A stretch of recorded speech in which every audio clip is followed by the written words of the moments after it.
Assalamualaikum warahmatullahi wabarakatuh. Selamat siang semuanya. Selamat siang Bu Ruktin. Kami di sini akan mempresentasikan hasil dari kelompok kami, yakni chapter 8 yang bertema Scoring Information System. Sebelumnya, perkenalkan nama saya Nadila Maresya Ekasari dan rekan saya Dinda Ayu Maharani. Next.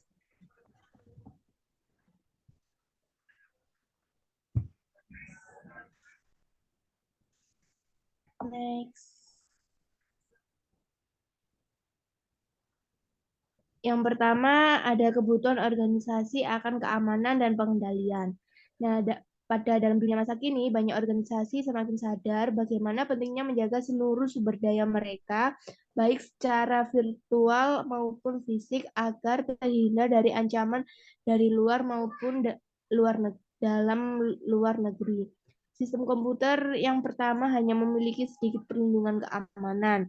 Namun, pada hal ini dapat berubah saat Perang Vietnam ketika sejumlah instalisasi keamanan komputer dirusak pemrotes.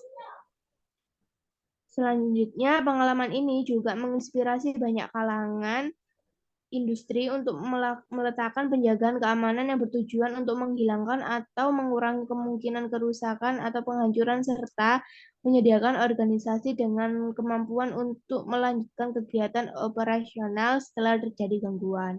Yang kedua, ada keamanan informasi. Keamanan informasi ini merupakan perlindungan informasi dari berbagai ancaman agar menjalin kelanjutan proses bisnis, mengurangi resiko bisnis, dan meningkatkan return of investment serta peluang bisnis. Nah, di dalam sistem keamanan ini terdapat sistem informasi atau aspek-aspek keamanan informasi yang perlu diperhatikan. Next.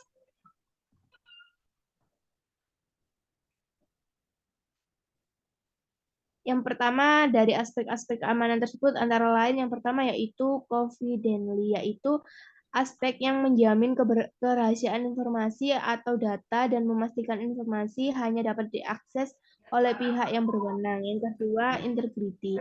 Integrity adalah aspek yang menjamin data agar tidak dapat merubah tanpa ada izin dari pihak yang berwenang, menjaga kelengkapan informasi, dan menjaga dari kerusakan atau ancaman lain yang bisa menyebabkan perubahan pada informasi atau data asli. Yang ketiga yaitu availability. Availability yaitu aspek yang menjamin bahwa data akan tersedia pada saat dibutuhkan dan menjamin user dapat mengakses informasi tanpa adanya gangguan. Next.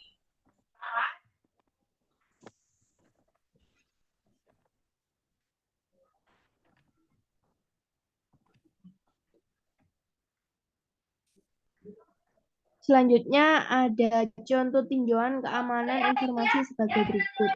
Yang pertama, physical security. Physical security yaitu strategi yang digunakan untuk memfokuskan atau mengamankan anggota organisasi, aset fisik, akses tanpa otorisasi, dan tempat kerja dari berbagai ancaman meliputi bahaya kebakaran. Yang kedua yaitu personal security. Personal security merupakan strategi yang lebih memfokuskan untuk melindungi orang-orang dalam organisasi.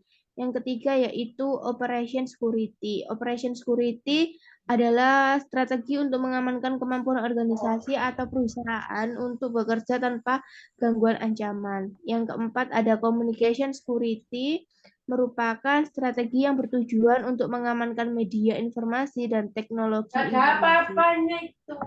Yaitu network security, merupakan strategi yang memfokuskan pengamanan peralatan jaringan pada data organisasi. Next. Selanjutnya akan dijelaskan rekan saya Dinda Ayu. Baik, materi yang selanjutnya adalah mengenai kebijakan keamanan informasi. Suatu kebijakan keamanan harus diterapkan untuk mengarahkan keseluruhan program. Nah, perusahaan dapat menerapkan keamanan dengan pendekatan yang bertahap. Yang pertama ada fase 1 mengenai inisiasi proyek. Nah, pada fase ini membentuk sebuah tim untuk mengawas proyek kebijakan keamanan tersebut. Kemudian dilanjut oleh fase 2, yakni mengenai penyusunan kebijakan. Nah, dalam fase ini kita berkonsultasi dengan semua pihak yang berminat dan berpengaruh. Fase yang ketiga adalah konsultasi dan persetujuan. Berkonsultasi dengan manajemen untuk mendapatkan pandangan mengenai berbagai persyaratan kebijakan. Fase keempat adalah kesadaran dan edukasi, di mana melalui fase ini ada tahapan melaksanakan program pelatihan kesadaran dan edukasi dalam unit-unit organisasi. Lalu yang kelima atau fase terakhir adalah penyebarluasan kebijakan. Kebijakan yang telah dibuat ini disebarluaskan ke seluruh unit organisasi, di mana kebijakan-kebijakan diterapkan.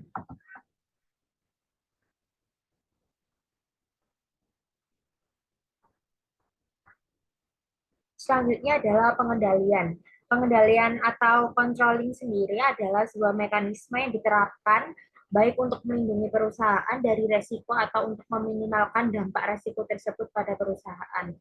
Apabila resiko terjadi, pengendalian dibagi menjadi 3 kategori. Yang pertama ada pengendalian teknis. Pengendalian teknis atau technical control ini adalah pengendalian yang menjadi satu di dalam sistem dan dibuat oleh para penyusun sistem selama masa siklus penyusunan sistem.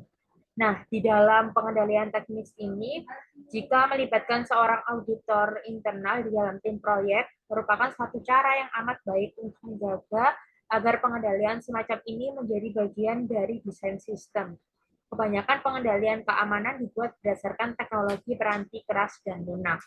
Selanjutnya, yang kedua adalah pengendali formal. Pengendalian formal ini mencakup penentuan cara berperilaku, kemudian dokumentasi prosedur dan praktik yang diharapkan, serta pengawasan serta pencegahan perilaku yang berbeda dari panduan yang berlaku. Nah, pengendalian formal ini bersifat formal karena manajemen menghabiskan banyak waktu untuk menyusunnya, kemudian mendokumentasikannya dalam bentuk tulisan yang nantinya diharapkan dapat berlaku dalam jangka panjang. Selanjutnya, pengendalian yang terakhir adalah pengendalian informal. Pengendalian informal ini mencakup program-program pelatihan serta edukasi, dan juga ada program pembangunan manajemen. Nah, pengendalian ini ditujukan untuk menjaga agar para karyawan perusahaan memahami serta mendukung program keamanan tersebut.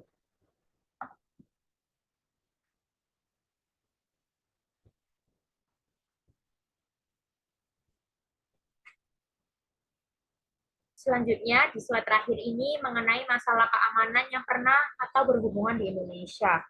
Meskipun jaringan internet di Indonesia ini masih tergolong jaringan baru, sudah beberapa kali terdapat kasus yang berhubungan dengan keamanan atau security di Indonesia.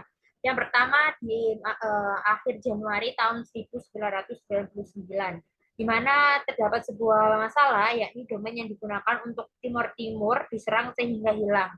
Domain untuk Timur Timur ini diletakkan pada server yang berada di Irlandia bernama Connect Island. Pemerintah Indonesia yang disalahkan atau dianggap melakukan kegiatan hacking ini. Selanjutnya, untuk masalah selanjutnya ada pada bulan Januari tahun 2000, di mana masalahnya yakni beberapa situs web Indonesia diacak-acak oleh hacker yang menamakan dirinya sebagai Fabian Clone dan Neisidon atau Indonesian dibalik. Situs yang diserang termasuk situs Bursa Efek Jakarta, kemudian Bank Sentral Asia atau BCA, kemudian Indosatnet. Nah, selain situs yang besar tersebut, masih banyak situs-situs lain yang tidak dilaporkan. Selanjutnya, pada bulan April tahun 2001, di mana majalah Warta Ekonomi 1 melakukan polling secara online selama sebulan dan menunjukkan hasilnya bahwa 75 pengunjung, 37% diantaranya mengatakan meragukan keamanan transaksi secara online. Sedangkan 38% meragukannya dan 27% merasa aman. Masalah selanjutnya, masalah yang terakhir, pada bulan Maret tahun 2005, di mana Indonesia dan Malaysia sedang ada konflik panas berebut Pulau Ambalat. Hacker Indonesia dan Malaysia berlomba-lomba merusak situs-situs negara lainnya. Beberapa contoh halaman web yang dirusak disimpan di situs http www.zone.org. Nah, sekian yang dapat saya dan rekan saya Nadila sampaikan. Kurang lebihnya mohon maaf. Wassalamualaikum warahmatullahi wabarakatuh. Waalaikumsalam warahmatullahi wabarakatuh.